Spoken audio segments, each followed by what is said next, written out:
అందరికీ నమస్కారం. ఈరోజు రంగారెడ్డి జిల్లా కలెక్టర్ ఆఫీస్ గారికి రావడం జరిగింది. ఎందుకనగా అంటే ఈరోజు మన కలెక్టర్ ఆఫీస్లో పనిచేస్తున్న శ్రీధర్ బాబు అని చెప్పేసి అవుట్సోర్సింగ్ ఉద్యోగి మన ప్రభుత్వ ఉద్యోగుల వేధింపులు జాలలేక నిన్న మన 1 తారీఖు నాడు సూసైడ్ చేసుకోవడం జరిగింది. మరి ఆ వేధింపులు అనేది ఇక్కడని కాకుండా ప్రతి ఒక్క అవుట్సోర్సింగ్ ఉద్యోగికి ప్రతి డిపార్ట్మెంట్లో ఇదే విధంగా అందరూ ఏజెన్సీ వాళ్ళు కావచ్చు, అధికారులు కావచ్చు, ఈ వేధింపులు అనేది ఆపాలని చెప్పేసి కోరుకుంటున్నాం. ఖచ్చితంగా డిమాండ్ చేస్తున్నాం. లేదనుకో మిమ్మల్ని ఒక్కొక్కరి ఏజెన్సీ వాళ్ళని అయితే మరీ చెప్తున్నాం. మరి ఏది జీతాల విషయంలో కావచ్చు, ప్రతి ఈఎస్ఐపిఎఫ్లో కావచ్చు, సరిగ్గా ఏది కట్టడం లేదు. వాళ్ళ ఏదైనా క్వశ్చన్ అడిగితే మాత్రము వేధింపులతోని అవసరం ఉంటే డ్యూటీ ఉంటావా, తీసేస్తారా, పోతావారా విధంగా బెదిరిస్తున్నారు. ఇప్పుడే ముందుగా చెప్తున్నాం, జాగ్రత్తగా ఉండమని చెప్తున్నాం. ఇప్పుడు ఎవరు ఆగేది లేదు. ఎందుకంటే ఈరోజు చూసినారు ఏమని ప్రతి ఒక్క అవుట్సోర్సింగ్ ఉద్యోగి చెల్లించేసి బయటకు వచ్చేసి కొట్లాడడానికి రెడీగా ఉన్నారు. అవసరం అంటే బంద్ కూడా పిలిపించడానికి రెడీగా ఉన్నాము. సమ్మె ఇప్పుడు మీరు ఏదైతే కార్పొరేషన్ వ్యవస్థ తీసుకొస్తున్నారో ఏజెన్సీ వ్యవస్థ రద్దు చేసి అది తొందరగా చేయలేదనుకో జూలైలో ఖచ్చితంగా మేము సమ్మెకు పోవడానికి కూడా రెడీగా ఉన్నాం. ఈ ఖచ్చితంగా ఇప్పుడు ఏదైతే మన శ్రీధర్ బాబు కుటుంబం ఉందో ఆ కుటుంబాన్ని వాళ్ళ మిస్సెస్కి వచ్చేసి ప్రభుత్వ ఉద్యోగం ఇవ్వాలి. అలాగే పర్మనెంట్ ఉద్యోగికి ఏ విధంగా అయితే నువ్వు ₹1,20,00,000 ఎక్స్ప్రెస్ చేయిస్తున్నావు కదా, మేము కూడా అదే వ్యవస్థలో అతనితో పాటు సమానంగా పనిచేస్తున్నాం కదా. మరి మాకెందుకు అంటే మేము చచ్చినా కానీ పర్లేదా? మేము చిన్న చీమలమా లేకపోతే పురుగులమా? కాదు కదా. మేము కూడా మనుషులమే మీలాగా. మేము కూడా తెలంగాణ గడ్డలోనే పుట్టినాం. మాకు ఆత్మగౌరవం ఉంది. ఆంధ్రోళ్ళే పెత్తనం చేస్తే వాళ్ళని తన్ని ధర్మేసినాం. అలాంటిది మీరెంత ఏజెన్సీలు ముందుగా జాగ్రత్త చెప్తున్నాము.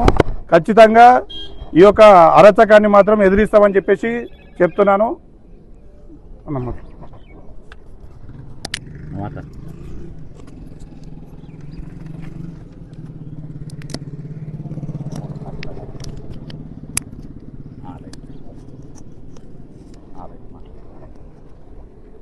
ఈరోజు మా అవుట్సోర్సింగ్ జేఏసీ తరఫున రంగారెడ్డి కలెక్టర్ గారిని కలవడం జరిగింది.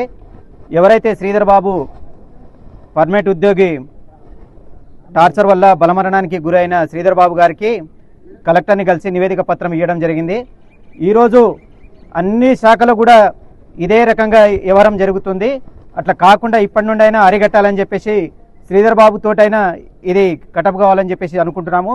శ్రీధర్ బాబుకి ₹1,00,00,000 ఏరియేషన్ ఇవ్వాలని చెప్పేసి మరియు వాళ్ళకు గవర్నమెంట్ డ్యూటీ కూడా వాళ్ళ భార్యకి ఇవ్వాలని చెప్పేసి కోరుతూ మా జేఏసీ తరఫున ఈరోజు ఇక్కడికి కలవడం జరిగింది.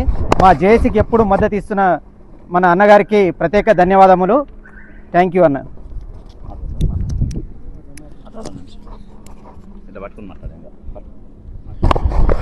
మేము శ్రీధర్ గారి బలవత్ మరణంని నిరాకరిస్తున్నాం సార్. ఒక మనిషి చనిపోతే మళ్ళీ దొరకరు సార్.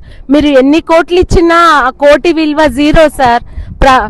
ప్రతి ఇంటి ఇల్లాలు ఒక భర్త కోసం ఎంత ఎదురు చూసుకుంటూ నిలబడుతుంది. మీరు కోట్లు ఇచ్చినా అది పూడ్చలేని ఇది సార్. మీరు ఎంత మానవతా దృక్పథంతో ఆలోచించి వాళ్ళ కుటుంబానికి మీకు సహాయం చేసి ₹1,00,00,000 సహాయం చేసి వారి ఇంటికి ఒక ప్రభుత్వ ఉద్యోగం ఇప్పిస్తే మీరు కొంచెమైనా సహాయం చేసినారని మేము భావిస్తాము. మళ్ళీ మా అందరికీ జరుగుతున్న అన్యాయమే సార్ అది. కానీ మేము చావడము అనేది జరిగితేనే మీకు ఇది బట్ట బయలవుతుంది సార్. చావులకు కాకుండా మేము మళ్ళీ ఇలాంటివి జరగకుండా చర్య తీసుకోవాలని వేడుకుంటున్నాం సార్. వారి కుటుంబానికి వారి ఆత్మ విశ్వాసానికి మీరు తోడ్పడాలని వాళ్ళ కుటుంబానికి చేయూతనివ్వాలని కోరుకుంటున్నాను సార్. మళ్ళీ ఇలాంటివి రిపీట్ కాకుండా ఉండాలని. చావైతేనే మీరు రియాక్ట్ అవుతారా అనేది ఒక్కటి మాకు అర్థమవుతుంది సార్. ఎందుకంటే చావులతోని పరిష్కారం అయ్యేటి అది ఒక పరిష్కారం అన్నారు సార్. మేము ఒక తిండికి బట్టకు అంతే సమానమైన జీతానికి కూడా చేస్తున్నాము.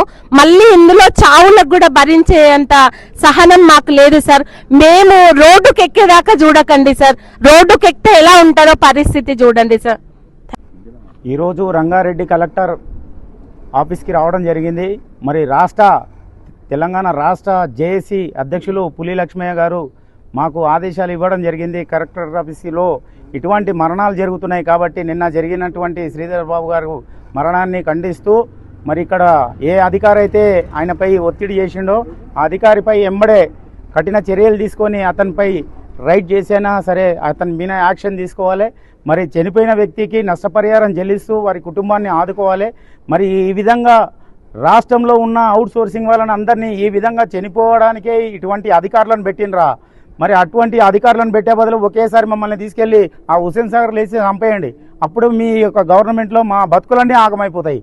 ఇట్లా చేయడం కరెక్ట్ కాదు. చాలా రాష్ట్రంలో ఇన్ని జిల్లాలల్లో అవుట్ సోర్సింగ్ వాళ్ళకు చాలా ఇబ్బందులు అవుతున్నాయి. మరి ఈ గవర్నమెంట్ పట్టించుకొని మాకు ఆసరగా ఉంటుందా లేకపోతే మమ్మల్ని చంపుతుందా అనేది మీరే ఆలోచన చేసుకోండి. మమ్మల్ని బతికేయాలంటే మా జీవితాలను బాగు చేయాలంటే కార్పొరేషన్ చేయండి, జీతాలు పెంచండి. కానీ ఈ విధంగా ఈ వేధింపులు చేస్తే మాత్రము మేము ఎటువంటి నిర్ణయం తీసుకోబోతున్నాం అనేది నెక్స్ట్ మంత్ జూలైలో నిర్ణయం తీసుకోవడం జరుగుతుంది. ఖచ్చితంగా ఆ నిర్ణయానికి మా అధ్యక్షులు ఏదైతే చెప్పారో దాన్ని బట్టి మేము చేస్తాం. మాకు పొద్దున్న నుండి మా ఎంబడే తిరుగుతున్న జాన్సన్ అన్న గారికి మా తరపు నుండి రాష్ట్ర అవుట్సోర్సింగ్ జేఏసీ నుంచి కృతజ్ఞత తెలుపుతున్నాం.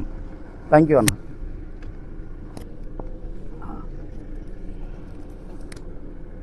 ముఖ్యంగా ఈరోజు తెలంగాణ ఏర్పడ్డ తర్వాత తెలంగాణ ఏర్పాటు కోసం ముందు వరుసలో ఉన్న ఉద్యోగులు, అవుట్సోర్సింగ్ ఉద్యోగులు, కాంట్రాక్ట్ ఉద్యోగులు, విద్యార్థులు, మేధావులు ఈరోజు వీళ్ళందరూ కూడా ముందు వరుసలో ఉన్నారు. మరి అటువంటి కోరి తెచ్చుకున్న తెలంగాణ, పోరాడి తెచ్చుకున్న తెలంగాణలో ఈరోజు ఆత్మహత్యలు ఎందుకు జరుగుతున్నాయి, ఈరోజు ఉద్యోగుల ఆత్మహత్యలు ఎందుకు జరుగుతున్నాయి అని ప్రభుత్వం ఒక ఆలోచన చేయాలి. ఈరోజు మనం ఈ కలెక్టర్ ఆఫీసులో ఉన్నాము.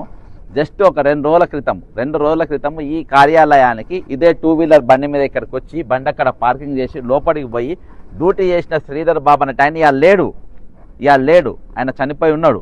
మరి ఈ ఆఫీసులో వాతావరణం కనబడుతుందా? పొద్దుగాలకెళ్ళి నేను ఇక్కడ దాదాపు మధ్యాహ్నంకి వెళ్ళి ఇక్కడ ఇప్పటి వరకు ఉన్నా ఆ వాతావరణం లేనేలేదు. ఈరోజు ఆయనతో పాటు అవుట్ సోర్సింగ్ ఉద్యోగులు ఇలా చాలామంది ఉన్నారు. రేపు వాళ్ళకి కష్టం రాదా? ఈరోజు పొద్దుగాలకెళ్ళి నేను ఎప్పుడైతే నేను మాట్లాడిన పొద్దుగాలకెళ్ళి కొన్ని ఫోన్లు వచ్చినాయి. ఒక రజకుడు అంటే ఒక అడిషనల్ ఎస్పీ ఆయన రజకుడు అంటే కొంతమంది పోలీసుల బట్టలు ఉతకాలి, వాళ్ళ పిల్లల బట్టలు, వాళ్ళ ఇళ్ళలో పనిచేసే వాళ్ళ బట్టలు, వాళ్ళ దూరం ఉన్న వాళ్ళ బిడ్డల బట్టలు అన్నీ తీసుకొచ్చి అవుట్ సోర్స్ ఎంప్లాయీస్తో ఉతికిస్తారంట. మళ్ళీ ఆయనకు లక్షల జీతం ఎత్తది. అంటే ఈరోజు ఆయన ఎంత వేధిస్తున్నారు. ఈరోజు 18 నెలలకే జీతాలు లేక ఇరిగేషన్ డిపార్ట్మెంట్లో, మోడల్ స్కూళ్ళలో 4-5 నెలలకే జీతాలు లేక ఈరోజు వీళ్ళకైతే ఇప్పుడు నా దగ్గర కూర్చున్న అందరికి 2 నెలలకెళ్ళి వీళ్ళకి 2-3 నెలలకెళ్ళి వీళ్ళ జీతాలే లేవు, 4-5 నెలలకెళ్ళి వీళ్ళ జీతాలే లేవు. ఈ విధంగా జీతాలు లేకుండా వాళ్ళు పనిచేస్తుంటే మీరు ఏజెన్సీలపై అడుకోపోని అంటారు. ఈరోజు వీళ్ళ వేధింపులు చాలా ఎక్కువైపోతున్నాయి. కాబట్టి నేను చాలా జాగ్రత్తగా ఉండాలంటున్నా. ఈరోజు కేవలం నాకు ఎన్ని కథలు కలెక్టర్ గారు చెప్తుండే ఏవేవో రీజన్స్, ఏ రీజన్స్ వల్ల అయినా పర్వాలేదు నాకు. దానికి బాధ్యులు మీరు, మీ దగ్గర అయినా పనిచేసే ఒక ఉద్యోగి, ఆ ఉద్యోగి ఈరోజు మరణించిందంటే అది కేవలం దానికి పూర్తి బాధ్యత ఈరోజు మీరే వహించాలి. నేను ఈ రాష్ట్రంలో ఉన్న ప్రతి ఏజెన్సీకి చెప్తున్నా, మీరు పిఎఫ్ అనేది ఈరోజు కట్టింది అంతా అప్లోడ్ చేయాలి. ఏ ఏజెన్సీ కింద ఎన్నెన్ని పనిచేస్తున్నాయి మొత్తం వెంటనే వెబ్సైట్లో అప్లోడ్ చేయాలని చెప్తున్నా.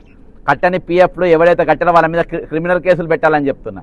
ఈరోజు అధికారులు, ముఖ్యమంత్రికి, చీఫ్ సెక్రటరీ వీళ్ళకి కొంచెం ఇవ్వాలనే కొంచెం ఆలోచన ఉండొచ్చు, కానీ అధికారులు మాత్రం ఇష్టం లేదు. ఎందుకంటే ఈరోజు ఆదివారం ఏజెన్సీ వాళ్ళు మరి ప్రతి 2-3 నెలలకు ఏ పండు వస్తే ఆ పండ్లు తీసుకుపోయి ఇస్తారంట. ఆదివారం చేపలు, మటన్లు అన్నీ తీసుకుపోయి ఏజెన్సీ వాళ్ళు అధికారులకు ఇస్తారంట. అర్థమైందా? టేక్ కట్టెలు ఇస్తారంట, పెళ్ళిళ్ళు అయితే పూలు ఫ్రీగా ఇస్తారంట. అంటే ఇటువంటి దుకాణాలకు అలవాటు అయిపోయి ఒక మంత్కి ఏకంగా 30-40 ఏజెన్సీలు ఉన్నాయంట, బినామీ ఏజెన్సీలు. కాబట్టి ఆ ఏజెన్సీలు అన్నీ బయట పెట్టాలి ఖచ్చితంగా. ఈరోజు ఈ ఉద్యమం చాలా పెద్ద ఎత్తున పోతుంది.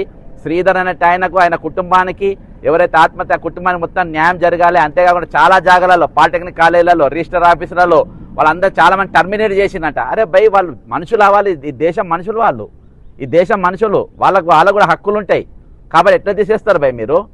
రేపు ఖచ్చితంగా మేము దీనిపైన చీఫ్ సెక్రటరీకి ఒక రిప్రజెంటేషన్ ఇస్తాము. రాష్ట్ర వ్యాప్తం ఉద్యమం చాలా పెద్ద ఎత్తున కొనసాగుతుంది.